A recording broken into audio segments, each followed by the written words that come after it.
There's literally no way to contact this man. You try and message him, he doesn't have any accounts on anything, but we got him in a lobby. In March of 2018, a mysterious PlayStation Rocket League player finally had his 1v1 show match debut. I don't know how old MonkeyMoon is. I really don't know. If MonkeyMoon wins, I bet you anything he doesn't have a PayPal. Historically at this time, every notable Rocket League professional competed on PC, with very few exceptions. I'd rather keep this in the near post. Look at that though by MonkeyMoon. Quick transition from the wall to the ground to the goal. This individual, however, was competing among the best while still handicapped by the disadvantages of being a console player. Ahmed is on fire, ladies and gentlemen, wrapping MonkeyMoon around his thumb. As he unfortunately fell to an immediate match point against Ahmad, it was at first looking like his introduction was a bit overhyped. But as soon as you'd begin to doubt him as just being another lowly PS4 player, that's when his demeanor completely changed. Hook shot being lined up, passes it to himself off the near post, gets the rebound off the near post and got the finish. And he's completely changed his tune now. Are we really going to see the completion of the reverse sweep as we approach overtime? MonkeyMoon keeps the ball alive. Has he really done this? Chance on the open net. He really needs to work hard though, and he does! MonkeyMoon with a huge play. Surely is going to take the series. What a comeback from MonkeyMoon. As it would turn out, over the next 5 years, this unknown player would go on to have one of the greatest professional careers the game has ever seen.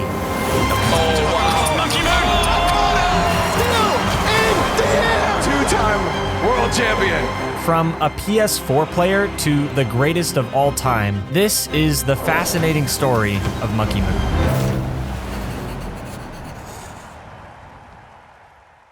This video is sponsored by Thrustmaster. If you don't already know, Thrustmaster is known in the Rocket League community for their extremely high-quality controllers, compatible on Xbox and PC. This one is the eSwap X2. It's the second generation of the original eSwap X with upgraded technology and a more ergonomic design. The beauty of it, as always, is that you can switch the joysticks around to the position of your liking or change them out completely for customization. This thing is a beast. Like, everything about this just screams quality and detail. But something I think is even more amazing is their heart controller. It stands for Hall Effect Accurate Technology. After 15 years of expertise in making their flight sticks, Thrustmaster has applied that same technology to a gaming controller that now functions using magnetic sensors instead of mechanical friction like before. Essentially meaning that this thing makes stick drift impossible.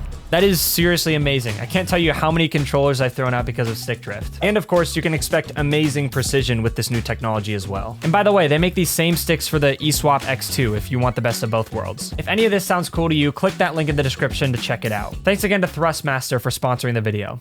MonkeyMoon, what a comeback, dude. Congratulations. After making a huge statement to kick off his 1v1 career, MonkeyMoon continued to compete in these show matches, which gradually revealed the unique kind of player he actually was. And look how much territory he's able to gain. Rather than just forcefully outskilling his opponents, pounding shot after shot like everyone else did at the time, his strategy leaned more on the macro side. MonkeyMoon displayed a level of overall patience that no one else seemed to have, specifically emphasizing the types of attacks that maximize danger for his opponents while minimizing risk for himself. What a mind game by MonkeyMoon. This playstyle definitely didn't make him invincible from the start. There were still a group of players that were levels above him, but watching it back, you can see how this 1v1 approach directly fed into his future playstyle later on, as he begins to shift his focus to the RLCS.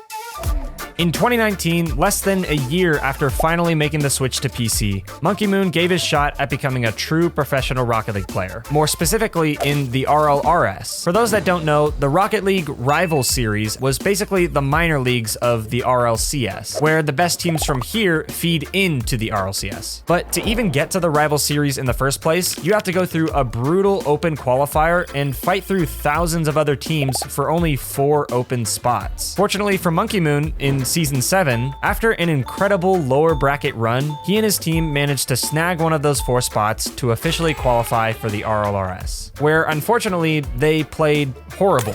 That's right, MonkeyMoon's first season as a true professional was frankly embarrassing, finishing dead last in the minor leagues. In fact, it wouldn't be until another full year later before he actually began to find his footing as a pro.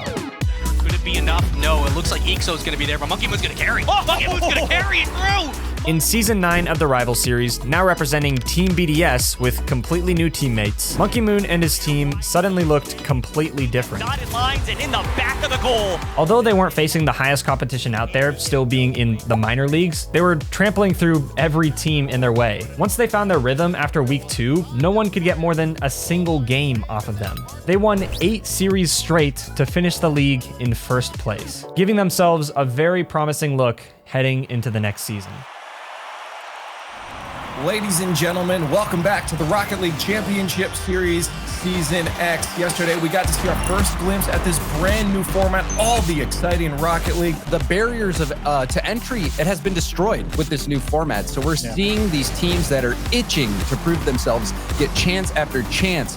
Following Team BDS's success in Season 9, the next RLCS season saw a complete change in format, which actually happened to benefit them heavily. Normally, it would take years for a full team of newcomers to truly solidify themselves as top contenders. But with this new format, teams at the top were now playing roughly 4 times as many games, which meant that BDS would have that many more opportunities to prove themselves as one of the best. I want you to really put yourselves in the shoes of the 2020 Rocket League community here. Up to this point in the RLCS, the league had been dominated by only a select few teams for basically the game's entire history. I'm talking K-Dop, Fairy Peak, Turbo, Panda, Scrub. These players were considered the GOATs of Europe at the time, and it took them ages to build that reputation. However, a brand new team consisting of 2 rival series players and an RLCS player who just finished dead last, somehow this would be the team to dismantle that reputation in a matter of mere months. And it all started in the first regional of RLCS X. 10 seconds left. Last chance for MonkeyMoon! Brilliant shot. They're just too fast, Jürgen. Fairy Peak up to the task from 1 by 8. Past the MonkeyMoon. The net's open! Goal for MonkeyMoon! Are Team BDS taking Vitality to match point? Yes, sir, they are! That was gonna end it. Cannot give any sort of unchallenged touch to this team because they will punish you. Out of absolutely nowhere, BDS completely destroyed the entire region of Europe and took home the championship of the first regional of the season. But compared to what was still to come for this team, that accomplishment was hardly even noteworthy.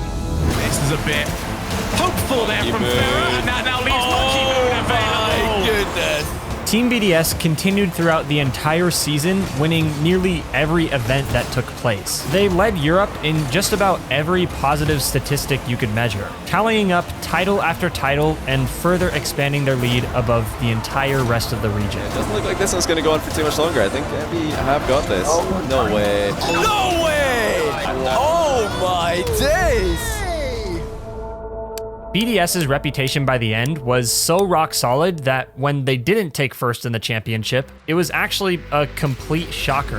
5 regional wins with no other team having more than 1. 3 out of 3 major wins across the season. They were the only ones that won a major, as well as the nearly 2,000 point lead they had over second place in Europe. You could have cut that in half and they only would have dropped 3 spots. So many records were set from this single season, and BDS achieved all of this with MonkeyMoon as the star player. You can already see his accolades building up extremely fast. If the story ended here, it would already be amazing. But in fact, MonkeyMoon's list of achievements was only beginning.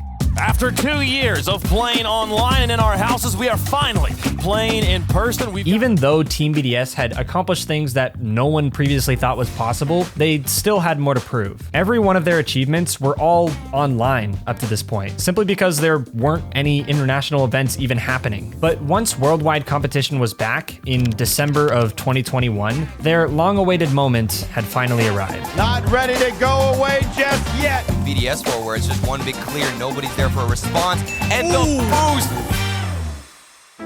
After fighting their way through the Swiss stage and the rest of the playoffs, Team BDS claimed their spot in the grand finals against none other than NRG, the #1 team from North America. The players on the General NRG have got ice in their veins. The best players in North American history faced BDS across the field.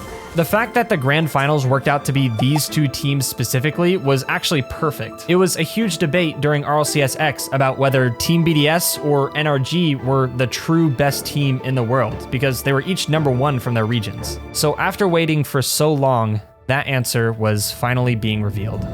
Mark by 8 shows his own just an impression of second in midfield. Now it's MonkeyMoon! Oh, The 50's good and BDS survive. NRG connecting it in the final third, but now we're right away to the other end. It's MonkeyMoon. He scores!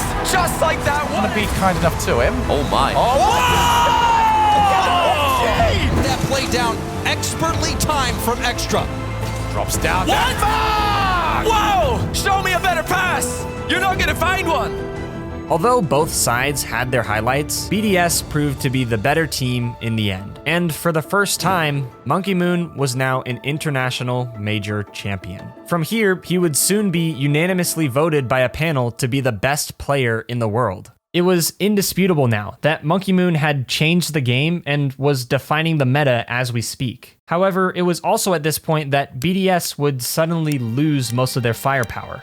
Every dynasty has its end, and for BDS, this initially seemed to be the end of theirs. What made them so special before was how consistently they played at the top of their game. But suddenly, their performance was very inconsistent. They did win a regional in the winter split, so they were still top contenders, but it was followed by a disappointing result at the major. BDS's first time playing in front of a live crowd was them being perfect swept by FaZe in the lower bracket. Perfect sweep. A perfect play, really. Where were the mistakes? So heading into the final split of the season, after almost 2 years of sticking with the same team, BDS made a risky roster change, replacing Mark by 8 with Seiko, the star player formerly on Endpoint. Going extra pre-jumps. I wonder if BDS are looking comfortable. Seiko finishes off. Fortunately for them, this roster move actually turned out to be exactly what they needed, taking first, and second in each of the spring regionals. The way that they are dominating, the best competition that EU has to offer. BDS were officially back on top, just like their former selves. Except for the fact that they actually weren't, because at the spring major, they suddenly had literally the worst performance imaginable, speedrunning themselves out of the tournament by losing 2 series straight, without even taking a single game. This has to be the single weirdest result to ever happen at a major. BDS were ranked #2 out of the 16 teams there, one of the favorites to win the entire tournament, but they got absolutely clapped by some of the lowest seeded teams in the tournament. It wasn't even remotely close. To make matters worse, the teams they lost to didn't beat anyone else. They were both eliminated right after. The wildly inconsistent results from BDS recently created so many questions around this team, as well as igniting a lot of hot takes around MonkeyMoon in particular. After all, the community had labeled him the best player in the world for a really long time, but it seemed that whenever a crowd was on the horizon, that dominance would immediately vanish. They are currently on an 0-9? 0-9, yeah. Game streak in a LAN situation. So, despite attending 2 LANs with an audience now, he still had yet to score a single goal in front of a crowd. But soon enough, that would all change at the 2022 World Championship. The first game win for them is going to be huge after a 9-game loss streak. Certainly looked big for a team like Semper, who we just saw earlier, but what a move from MonkeyMoon! Here in Fort Worth, Texas, Rocket League was about to crown its first world champions in over 2 years to cap off the season. As you can imagine, the competition was fierce, and players were hungrier than ever to cement their names into Rocket League history. MonkeyMoon in particular, though, might have just been a little hungrier. And you know they're gonna get shots like that, but can you stop it? And Tom pushed a little too forward. Torment forced to rotate back. MonkeyMoon gets that ball right underneath. Standing up, Team BDS. They get another goal to take for the road. It's not going to change anything. Team BDS will be there on Championship Sunday. On the final day of Worlds, 8 teams remained, but only one of them would be champions by the end. To show the level of doubt that still lingered over BDS at this time, even down in the quarterfinals, Twitch chat heavily predicted K-Corp to move forward in the bracket. To most of their surprise though, they were actually wrong, as BDS closed it out in Game 7. In the semis, once again, the doubt over this team still remained in their matchup against Furia, who were just coming off a huge upset on Moist Esports. But once more, BDS prevailed and claimed their spot in the grand finals. Despite already proving the doubters wrong twice in a row, the grand finals predictions were actually the most lopsided yet in favor of their opponents. Would the doubters finally be right this time? The answer to that question is no. It's the last series of Rocket League here this year, and BDS gonna start off strong. BDS came out of the gates looking like the exact team they should have been at the Spring Major. To work with. Slight touch in front, and another goal! Seiko! G2 had virtually no room to work with, as BDS pummeled them with shots and denied nearly every attack they started. Now MonkeyMoon's downfield, a pass in front, shot, goal! It's the exact performance you'd expect to see from the best team in the world. Every question had been answered. The doubts were finally fading. Team BDS! MonkeyMoon was now a Rocket League world champion. It's this accomplishment right here that officially put MonkeyMoon's name in the history books, as he was now recognized on the banners of Champions Field along with his teammates. But what would set him individually apart as the true GOAT of the esport is what would come in the years to follow. And it's in it again. Oh, not another kickoff. What is going on? BDS, they're falling apart.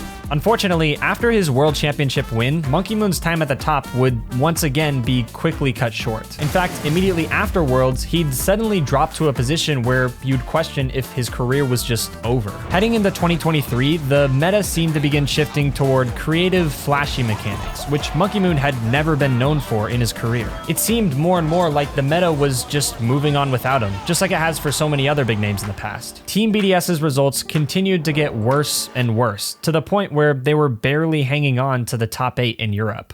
It was time for a change. By the spring split of this season, MonkeyMoon was the last remaining original member of the BDS roster, and it's this final roster change that would basically say to the world, you haven't seen the last of us. Explosion has Rise back in field to MonkeyMoon! While the spotlight during this time was basically taken up entirely by Zen and Vitality, in the background, Team BDS had just made one of the biggest rebounds in recent history, jumping from a hopeless 8th place in Europe all the way up to 4th in just a single split, which barely earned their spot in the World Championship main event. The conversation of best player in the world. Yeah. He's always in the conversation here. Just when you thought the ever-evolving meta had taken yet another victim, MonkeyMoon was right back in the action, as BDS tore through their group at Worlds and made it all the way to the Grand Finals again. Unfortunately, this time they would fall short of the title with a decisive loss to Vitality. This was the age of Zen, after all, but the overall bounce back from this team was incredible, and it absolutely would have gotten more attention if it weren't overshadowed by an even bigger story at the time. At the very least, MonkeyMoon and BDS were looking extremely good heading into the next season. But oh yeah, there's just one tiny little thing about that. In the long off-season, before the start of RLCS 2024, Europe went into full chaos, with every single team apart from Vitality having roster changes. It was full-on roster mania, with tryouts happening left and right, which left MonkeyMoon with a complete fresh start, despite BDS finishing 2nd in the world previously. For the first time since bursting onto the scene, MonkeyMoon would be starting a season with a completely new team of 3. Chance here though, Atomic's gone for it, and the casual save there from Exotic.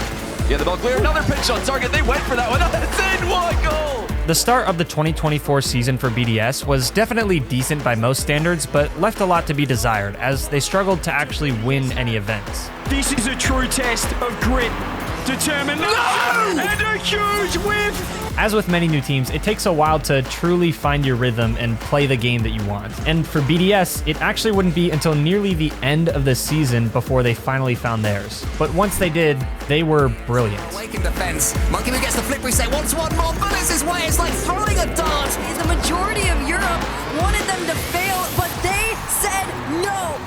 After nearly 2 years without winning an event, MonkeyMoon was back on top and added 2 more regional titles to his name. Yet again, he found himself entering the World Championship as a contender to win it all. Ladies and gentlemen, the World Championship has arrived here in Fort Worth, Texas. We have a lot to get through. Double commit here that might have really cost him. It's a fantastic pass and Charlie, an even better shot. Jack just goes for the safety touch. Exotic has it. He has 100. Monkey's waiting. He's got 100. He wants to get in as well. A phenomenal pass. If Charlie can get it in, he does. No one knew it at the time, but after the first stage, which BDS cruised right through, the World Championship this year would provide an absurd amount of insane moments with almost every series going the distance. For BDS, this started in the Swiss tiebreaker against Furia, which of course went to Champions Field. Raleigh, great recovery, follows through, and it even leads us to a transition! Fortunately though, they clutched up the reverse sweep, which put them in a much more comfortable position in the playoffs. Here in the upper quarters, yet another series came down to the final game, this time providing possibly the craziest ending of the day. Has been cleared out of the way, Atomic's low as well. Monkey has a free double! Save this time! Just scoots up the 100, throws it on there, and they've left it wide open! Here in Dickie's arena, Atomic's up. She gets one more, has beaten one, and Beast Mode's quick to it. He's trying to hit the double! He's trying to get it in! Is anyone there? No! Follow Atomic! Someone! That was an unthinkable! And grabbing the corner by Drawley, trying to pick apart the defense. A little tip, but now the shot comes in. It's saved. MonkeyMoon on follow-up from Drawley, and Drawley dashes the dreams of G2. In the semifinals, things got even more intense because everything was now single elimination. Here, BDS found themselves in another Game 7, trying to deny a reverse sweep from the Falcons. TRK has to maintain control here. He gets demoed. Exotic! No, denied! It's still in the air! Let's go! No! The Falcons had all the momentum coming into it, but BDS would close it out when it mattered and move on to the grand finals. G2 will play for the title of world champion against BDS on the same arena they lost it on 2 years ago. World Championship Grand Finals. At the start of the series, the stars seemed to be aligning for G2 as they destroyed BDS in the first game. BDS at one end, but completely stopping them at the other. But you cannot allow this next game to look anything like this. If G2 could win, not only would they be redeeming themselves from an incredibly close Game 7 yesterday, but also from the World Championship in 2022. Unfortunately for them though, it couldn't be that easy, as BDS quickly responded in Game 2. MonkeyMoon couldn't get it past. There's Fatay! 70 seconds left on the clock. G2 will not give up a freebie. They might go off by 2. Here's Beast Mode! G2 have got the lead of the series back. Although they had totally different playstyles, G2 and BDS bounced back and forth between taking games. He avoids Daniel. BDS have got it at 2 each. However, by Game 5, BDS would break that pattern by taking the lead and putting themselves on match point. Again, BDS is MonkeyMoon. Top corner snipe. Oh my goodness. Looking to try and become a 2-time World Championship winner. Drawley takes it to the air. Who dares challenge? You've got to go! There's so many players committed. Beast Mode. They've got Belt. They've got rotation, brings Drawley into the play. Atomic misses! Oh no, it's a massive mistake! Tries to keep the ball alive. He's over the top! And BDS, the best Rocket League team in the world! And your world champions! 4 years after debuting in the RLCS, MonkeyMoon became the first player to win 2 world championships in the open era. Through the brutal format that's provided absolutely no help in terms of stability, the format that's kicked so many of the best completely out of the scene, MonkeyMoon has prevailed through all of it. No matter what's against him, the crowds, the odds, the ever-evolving meta, he keeps his reputation as the guy who somehow always manages to win. No other player in the world comes close to matching his accomplishments, not to mention his total earnings. He's the outlier among outliers, the best among the best. It's no wonder why so many people consider him the greatest Rocket League player of all time.